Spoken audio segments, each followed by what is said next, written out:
All right, guys, joining Clinton Noah right now on the Outsiders podcast, ex-Chief Charles Mincy. Chuck, welcome to the show. Thanks for being on today, man.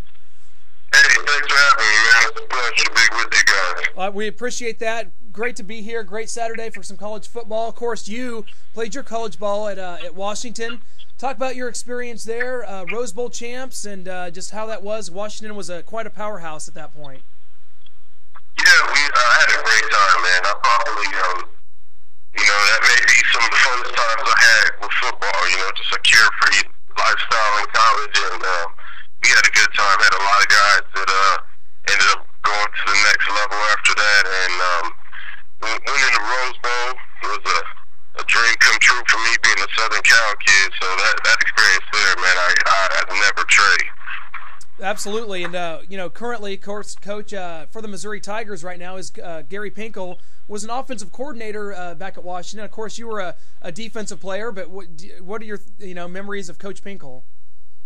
Well, like you said, he was a whole coordinator, and I wasn't in a lot of meetings with him, but I just remember being a funny guy, real laid back. Never really got too amped up. I think that especially with offense, man, there's so much execution and tedious work that goes into it. So a guy with his demeanor kind of I think was good for what we were doing, and that we ended up having some really good seasons there, and even thereafter. So everything I remember about Coach was really positive. What do you remember about playing with and practicing against Mark Brunell? Well, Mark was one of the first guys I met at Washington.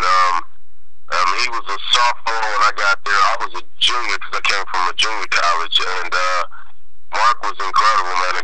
He was an incredible athlete. He was really fast. We ran a lot of the option when he was there his first year starting, which is my senior year, and so we were pretty hard to stop because he's obviously he's an NFL type quarterback, but he ran the option also. So that was a tough combination. It wasn't until the next year in the spring where he got his knee hurt, where I think he became just more of a pocket passer. But he was an incredible part of our success there. Can you kind of talk about your draft day experience, getting the call from the Kansas City Chiefs in the 5th round, and what that was like for you? It was crazy. When I went down for the combine, I remember meeting with the Chiefs. Herman Edwards was the first. He was working this greeters table, and he was the first person I met there, which was interesting. I just remember him because of his personality. He's the same way he is on TV. He's been like that, man, ever since. Then I met with Tony Dungy and Coach Schottenheimer. They were, they brought me in to talk to me, and at the combine. So when I got the call from them that morning, it was interesting. It was the second day. The day before, I was sitting around watching the draft and got tired of watching, because I didn't go as early as I wanted to. But just went for a bike ride with a friend, and kind of cleared my head. And that morning, my buddy came up to me, and my roommate, he got drafted half hour before I did. And he said, I just got picked up. I said, cool, great. I went back to sleep, and then the next call was for me. So it was interesting. It was crazy, man. Those times are, the stories are kind of unbelievable and kind of surreal, but it was a great, experience and opportunity, man, just to, be a part of, what happened next. Oh, of course, now going into the 91 season, and you were a Chief from 91 to 94, the heart of that wonderful defense. Just kind of talk about your experience on that defense, playing with guys like Derek Thomas, Neil Smith, later Dale Carter, and just talk about that, because it was such a great defense for so long. Well, when my senior year in college, the Seahawks were playing the Chiefs, and they had an article on Albert Lewis, and I played corner, and I read the article, and he just talked about the techniques and everything he did. And then when I got there, Albert Lewis was a corner, Kevin Ross was a corner, Deron Cherry was there. Those guys, were a main, part of what they were doing, and perennial Pro Bowlers. And so having the opportunity to play underneath those guys was great. Then the year year before, Derek had, I think he had tied or just set that record in the second game that they played at KC and against Dave Craig, that sack record or whatever, and he got away. So, when I got there, Derek's name was big, and Neil was just coming into his own, and so, defensively, Bill Cowell was our defensive coordinator. Wow. Tony Dungy was the DB coach. Herman Edwards was a scout. We were stacked coaching-wise, and it was just like a great experience, and I just learned so much.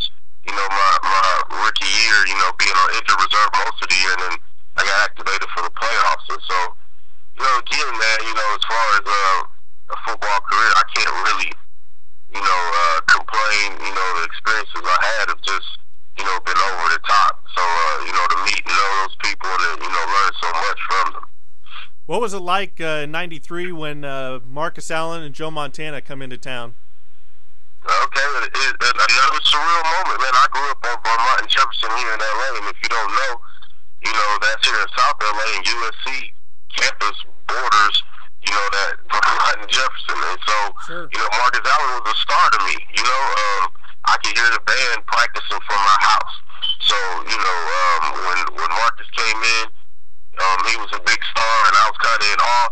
And then Joe's locker was right next to mine.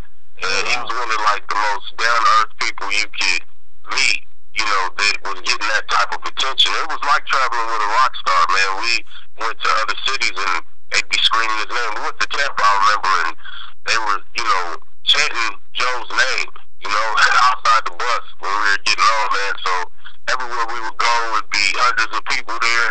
It was really, that year was like we were traveling with a rock star type, like one of the Beatles were on the team. So it was kind of cool. Everybody asking for autographs, and really, man, just the type of attention and demand that people put on him. He was just a real cool guy, man. He never really was arrogant or stuck up, man. Just, used to sneak out the weight room early, but Yeah. just a down-to-earth type of dude, man. Well, sticking with the '93 season, of course, you guys wind up in the AFC Championship game, losing to Buffalo. But go into kind of the playoffs. You guys beat Pittsburgh at home and beat Houston on the road to get there. Now, of course, Joe Montana, Marcus Allen were the big names on offense. The defense is what carried the team into the playoffs and onto the AFC title. Talk about how dominant you guys were as a unit that year and just your experience in the playoffs that season. Well, the year before I got here, Houston had set a passing record on us, and they had lit us up. And I guess we just decided that, there was somebody we were going to see, either in the playoffs or on the schedule, even though they weren't in our division. But there was somebody we were going to play, and we just took a different approach.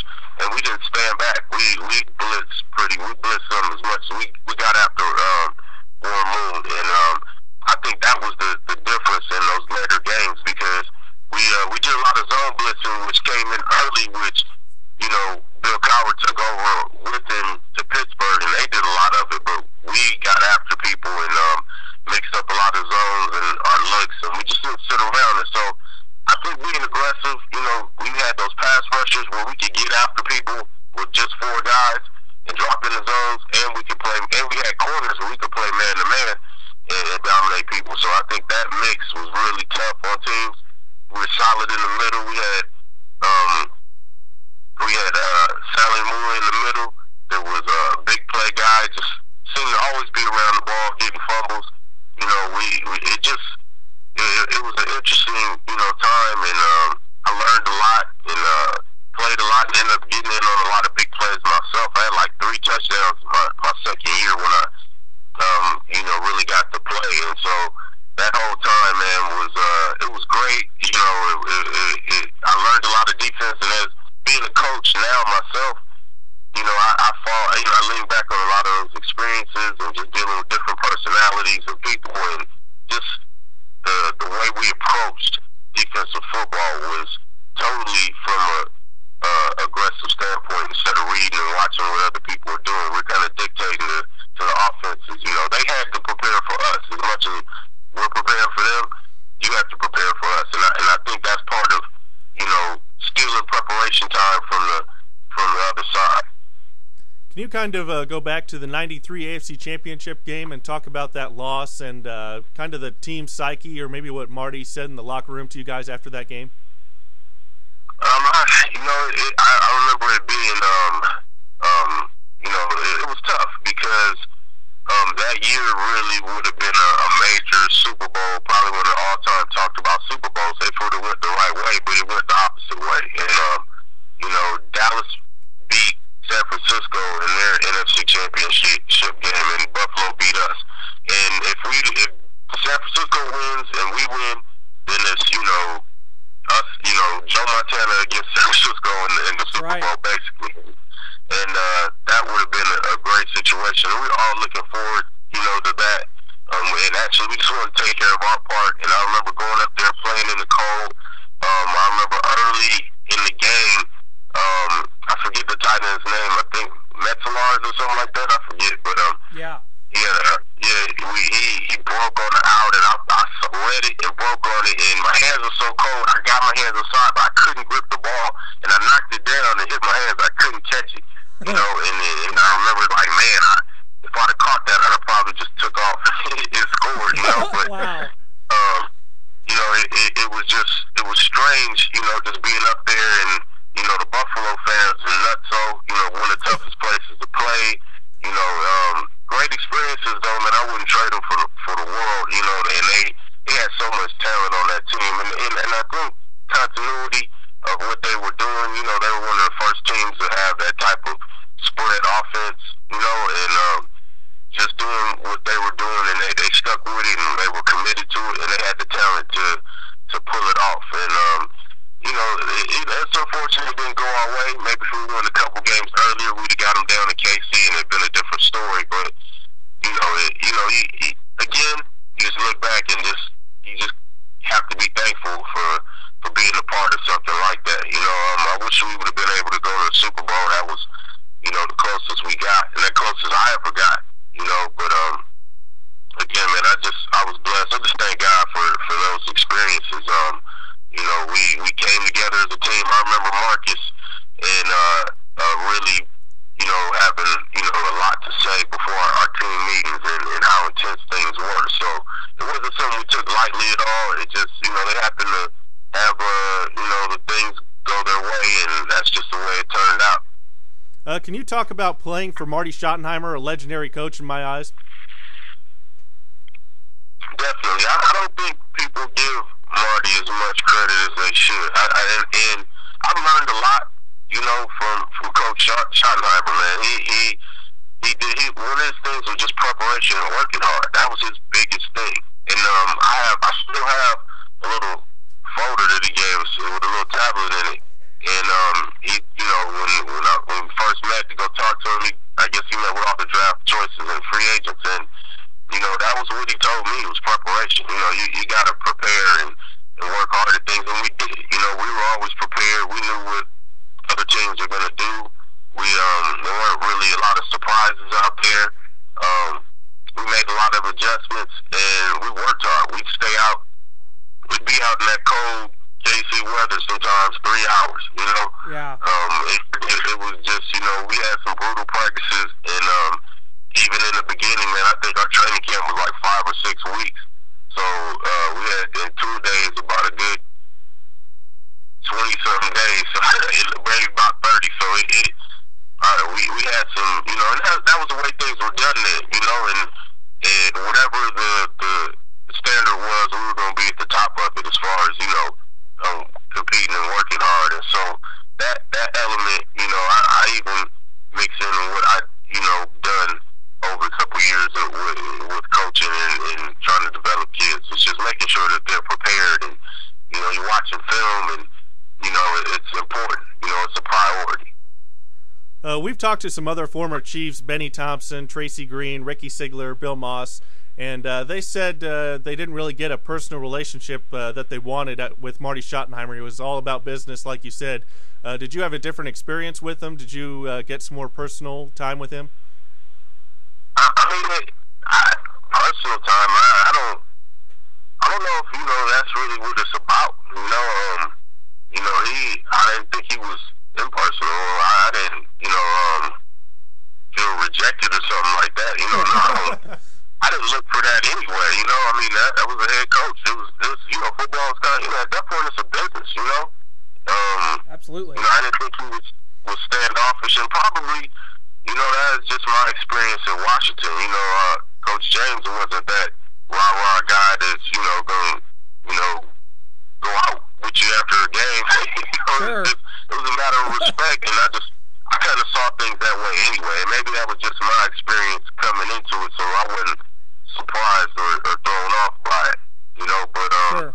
I feel that, you know, a coach does have to have a little distance in between, you know, the players and himself. Just, you know, it should be a buffer there, you know. But you know, on a personal level, I didn't feel any negativity as far as that goes. You know, there may have been some, you know, among coaches or something like that, and you know, I'm not sure about that, but you know, you know, as far as that goes, I didn't feel that. Well, you know, and a lot of the old players talk about, you know, of course, Marty was a, you know, guy that used a lot of cliches in the locker room. He got to fire the team up. I mean, a lot of guys seem like they kind of started to tune Marty out. Maybe when he would say stuff like, you know, there's a gleam. Were you someone that bought into that, or did you feel like a lot of guys kind of just said, that's just Marty being Marty? Yeah, I think what happens is that you know, there's in our society is like that too, man. There's people that are true believers, and then there's, you know, people that are kind of like, you know, that are on the fringes of everything. You know, and there's people that doubt everything, and there's people that buy into everything. There's people that are mostly in the middle. And you know, I think that, you know, Marty was dedicated to football, and in that aspect of it, I could kind of see maybe what people are maybe referring to as far as like, you know, it was all business, and that's that. And now that part of it, I definitely agree with, because you would be there on you play a game and you come in on Tuesday and there'd be somebody's locker empty, you know, and that was, I don't think that was good for you know, as far as building team morale. I think that was stressful in the sense that, you know, that people got released there a lot. And that probably, you know, kind of, you know, made people hear one thing and kind of put it out their ear and, you know, kind of blow it off. That I would agree with, because in that sense, you know, there's probably no stability, and people don't, you know, commit 100%. And if you know, I wouldn't take, that's something I wouldn't take in the coaching. If I had my opportunity at the NFL level, I would keep continuity and try to keep as, you know, many guys around as I could. But, you know, the NFL is, you have injuries and you have needs, and, you know, you make changes and things happen. But I think compared to other places I've been, there was a lot of turnover, and I don't think that's good for a team. How many times did you hear one play at a time, focus and finish, out of Marty? A lot, you know, a lot. And yeah, that's you know, that was a mantra, you know, and it's true, and